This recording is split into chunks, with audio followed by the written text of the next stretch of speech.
informação que preocupa pais e especialistas: o aumento do sofrimento mental entre crianças e adolescentes.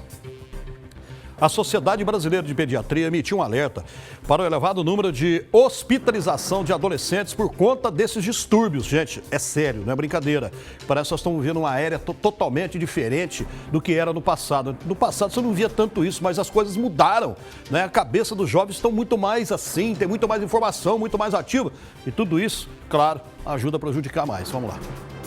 Olho na tela do celular e atenção para não perder nenhuma postagem dos amigos. É assim que a Júlia costumava passar grande parte do tempo. Mas a adolescente diz que o hábito fugiu do controle e piorou um quadro de depressão. Aos 14 anos, a garota precisou ser levada às pressas para o hospital por tentar tirar a própria vida. Tudo começou através do colégio, que fizeram cyberbullying, que é bullying através da internet. Criaram um Insta e colocaram imagens de alunos do colégio com legendas ofensivas. Levei à direção do colégio, mas não fizeram nada sobre isso. E depois eu tomei uma medida mais drástica, porque eu comecei a ficar mais triste, mais chorosa, mais sozinha. E a internet influenciou muito para isso também, porque aí ficava só no celular. Depois do episódio, a menina passou a fazer terapia e ser acompanhada por um psiquiatra. O tratamento veio depois da crise.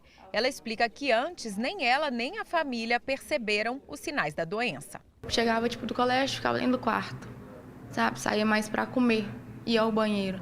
Aí depois que eu tomei a medida mais drástica, que eles foram, ficaram do meu lado e me apoiaram muito, sabe? Hoje em dia eu já estou bem melhor do que antes, bem melhor mesmo. Sabe, não mexo ainda na internet, mas estou tentando regular isso, porque pode atrapalhar tanto nos estudos igual ano passado. Este psiquiatra alerta que os sinais da depressão em crianças e adolescentes aparecem aos poucos e podem ser diferentes daqueles apresentados pelos adultos. Você tem os sinais indiretos, por exemplo, distúrbios alimentares, ou excesso de alimento, ou anorexia, de provocar o vômito, a bulimia, que é aquela questões complexas de alimentação, são sinais indiretos, a gente chama na psiquiatria de equivalentes depressivos. Alterações no sono, inversão do ritmo dia-noite, a pessoa que passa o dia dormindo, fica acordada a noite toda. Outra coisa que também é muito comum acontecer como sinal indireto é o descuido com a própria aparência ou a necessidade de chamar atenção fazendo muitas tatuagens, fazendo muitas marcas, que são uma maneira, então, de mostrar que está inseguro, né? E hoje, que é uma coisa comum e que é sempre preocupante, porque é uma prévia de coisas piores, que é a automutilação, aquela pessoa que corta não exatamente com a intenção de se matar, mas de se punir. Então, são sinais diretos, né? E os sinais indiretos, que são, então, piora no rendimento escolar, falta de uma vida social, a pessoa que não tem amigos, a pessoa que tem amigos muito estranhos, com hábitos que a gente chama de hábitos mórbidos, né? Essa questão do andar sempre de preto, essa questão das correntes, que a gente entende como sendo uma maneira pouco, vamos chamar assim, pouco vitalizada, é uma vida mais soturna, uma vida mais fechada, que a gente entende que para o adolescente não é por aí. Segundo a Sociedade Brasileira de Pediatria, transtornos psicológicos que antes eram atribuídos apenas a adultos estão se tornando mais frequentes entre crianças e adolescentes. As internações hospitalares de crianças entre 10 e 14 anos, motivadas por questões psicológicas e comportamentais, aumentaram 107% nos últimos 10 anos no Sistema Único de Saúde. Foram 25 mil casos registrados no período. Já na faixa etária de 15 a 19 anos, foram 130 mil internações na última década.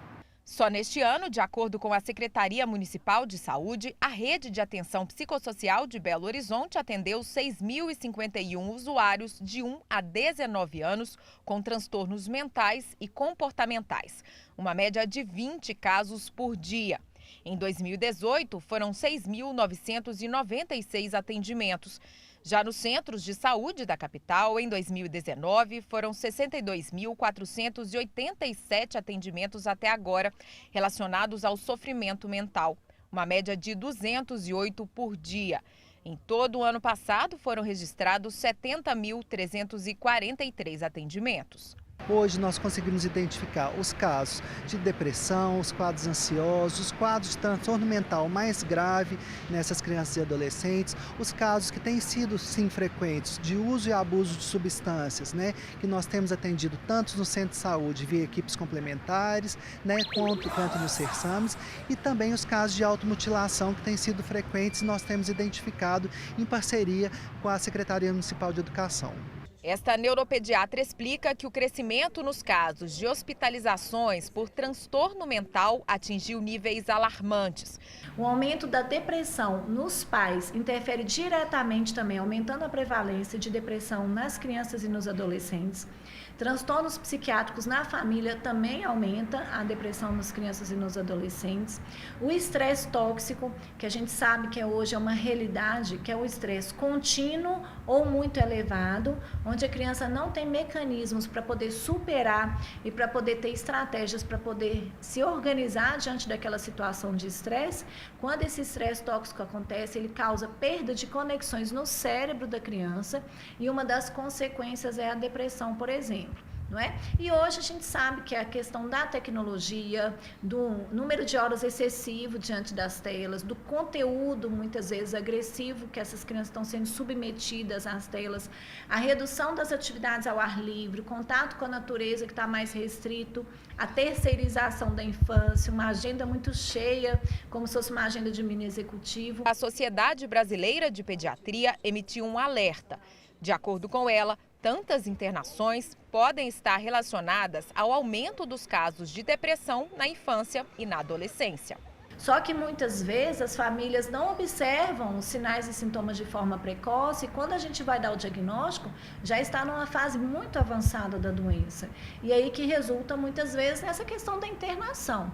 Então ainda há necessidade da gente aperfeiçoar mais essa questão da conscientização das famílias. A médica ressalta que a depressão pode desencadear doenças mais graves se não for tratada a tempo. A criança começa muitas vezes a usar roupa de manga comprida, começa a ter comportamentos diferentes e se cortar, por exemplo, o adolescente, roer unhas, ter episódios de constipação, que é o intestino mais preso, perda de controle esfincteriano em relação à urina, sabe? Então tem várias outras questões que a gente tem que estar atento a essas crianças.